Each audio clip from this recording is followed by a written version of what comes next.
Didalgo, escuchabas a Simón Calzadilla, que estaba aquí sentado, líder del movimiento progresista, cuestionando pues la veracidad, la autenticidad, la credibilidad que pueda tener la denuncia que ha hecho el gobierno sobre un plan de magnicidio.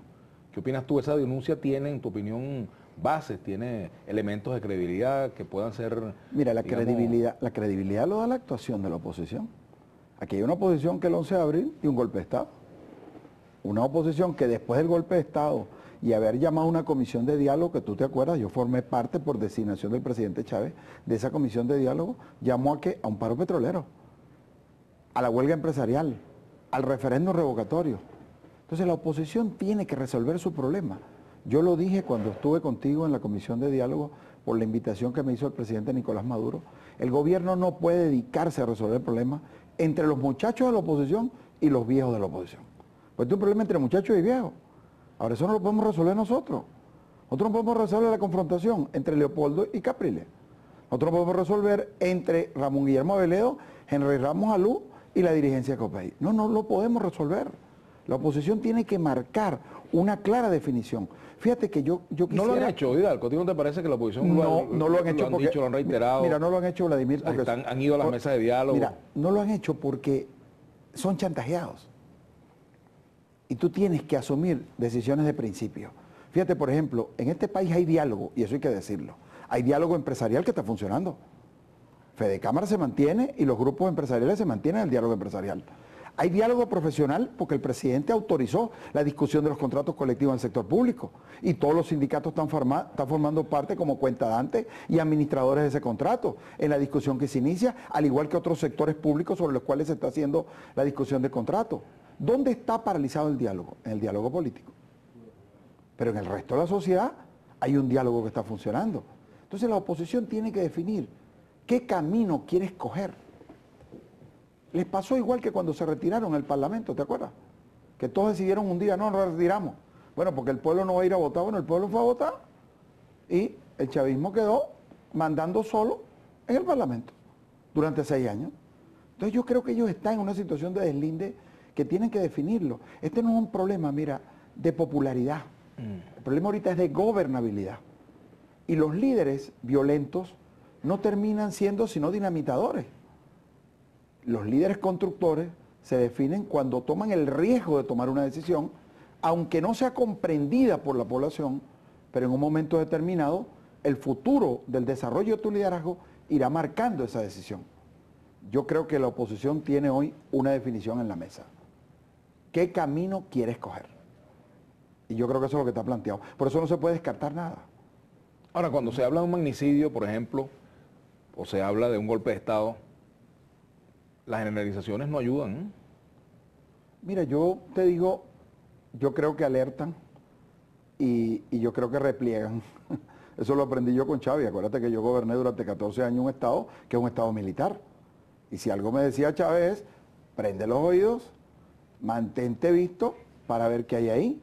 Y bueno, y efectivamente, yo te digo, siempre hay rumores de golpe de Estado. Qué bien Maracay sabe que todas las noches anuncian un golpe de Estado.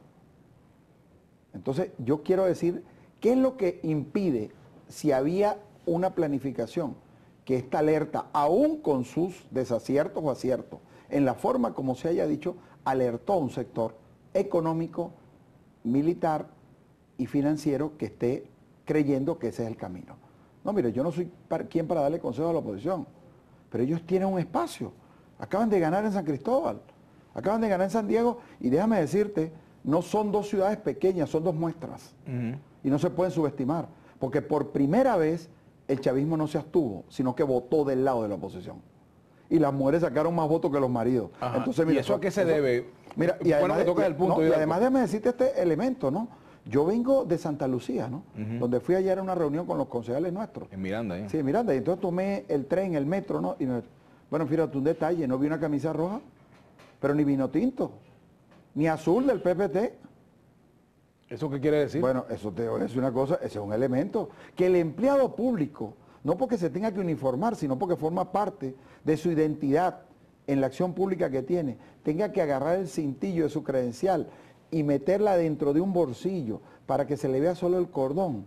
Bueno, yo creo que nos está mandando un mensaje. Para eso no hay que hacer una encuesta.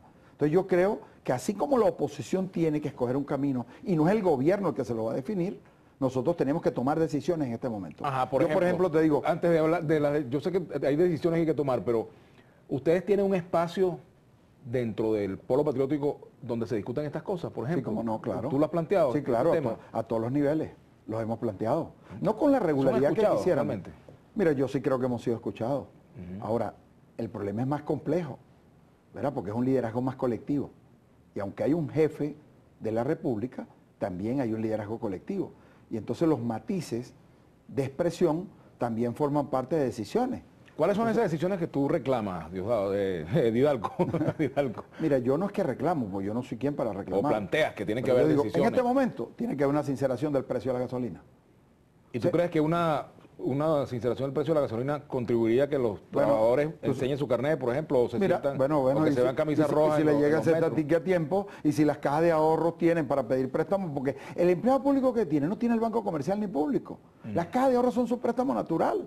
¿Para qué? Para resolver un fin de semana y para ponerse al día. Esa es su caja pequeña de colaboración. Ahora, la deuda que existe entre el Estado nacional, regional y local con las cajas de ahorro del sector público, mira, son cifras incalculables. Ahora, ¿qué significa? Una falta de obligación patronal. Lo mismo pasa en términos contractuales. Hay gobernaciones que los empleados no tienen HCM. Ahora, no hay la liquidez en este momento. Nosotros vamos a pagar como Estado cerca de 24.000 millones de dólares por el subsidio a la gasolina. Eso ahora, significa más del 40%. Estos problemas no son generados por el costo de la gasolina solamente, ¿no? Por la liquidez. Sí, pero es la liquidez.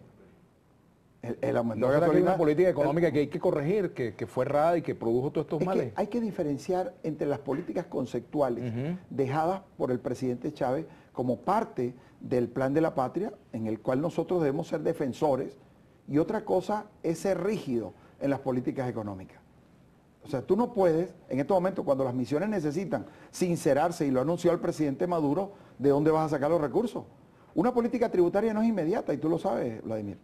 O sea, es una cosa que va marchando de acuerdo a los recursos, a menos que utilice el sistema financiero en términos de cheque, que es lo más práctico. Ahora, ¿el chavismo está preparado para un aumento de la gasolina, Didalgo? Mira, yo creo que el pueblo en general está preparado para un aumento de la gasolina. Aquí no hay nadie, ni siquiera el que me esté viendo, que cuando llegue una bomba da 5 bolívares y le da los 5 bolívares al bombero. Aquí es que se va a poner bravo el bombero, porque si dejas 20 se queda 20 el bombero. Pero están admitiendo ya que el precio es irrisorio. Ahora, yo te pregunto, en estos momentos, fíjate, no solo a nivel contractual, nuestros médicos profesionales están ausentes de ir a los congresos internacionales, de traer ponentes para actualizar su tecnología. Nuestros médicos no tienen revistas médicas, no tenemos acceso a la divisa para la importación de revistas médicas de actualización, no solo de los médicos, de los ingenieros, de los arquitectos, de los profesionales que en el área civil tienen. Entonces dime tú, en este momento, ¿qué es más necesario en este momento? No es mantener la actualización profesional de cada uno de los médicos. Yo creo que esto es un tema que debemos discutirlo públicamente. Ahora, en Podemos, nosotros creemos, y al costo político que eso signifique, vamos a salir a la calle la próxima semana a defender con argumentos por qué hay que tomar la decisión en este momento del aumento de la gasolina. Didalgo, tú hacías un análisis de lo que pasó en San Diego y en San Cristóbal. Más allá de las propuestas en el campo económico, en el campo político, ¿qué debe hacer el gobierno para leer adecuadamente esos resultados y para corregir lo que haya que corregir? ¿Cuáles son las correcciones que hay que hacer? Yo creo que son dos escenarios distintos. Ajá. Por ejemplo, en el caso de San Diego no es una ciudad con tradición, y me perdona la gente de San Diego, ¿no? Porque no es de tradición histórica. Es una ciudad que creció urbanamente Valencia y se hizo. San Cristóbal no. San Cristóbal tiene a Juan Vicente Gómez, Cipriano Castro, López Contreras, Medina, el doctor Velázquez, Carlos Andrés Pérez, bueno, y pare usted de parar, lo que significa. Y además, mis números, Vladimir, mis números de investigación que dicen que en el contrabando de la frontera se están manejando más de 20.000 millones de dólares. Esto significa el 50% de la economía formal institucional del país. ¿Qué significa? Bueno, entonces esto no se puede ver solamente con una prohibición de pase de camiones. Esto amerita, en verdad, una comisión. Mira, los chinos tienen una experiencia que habría que copiarla, ¿no?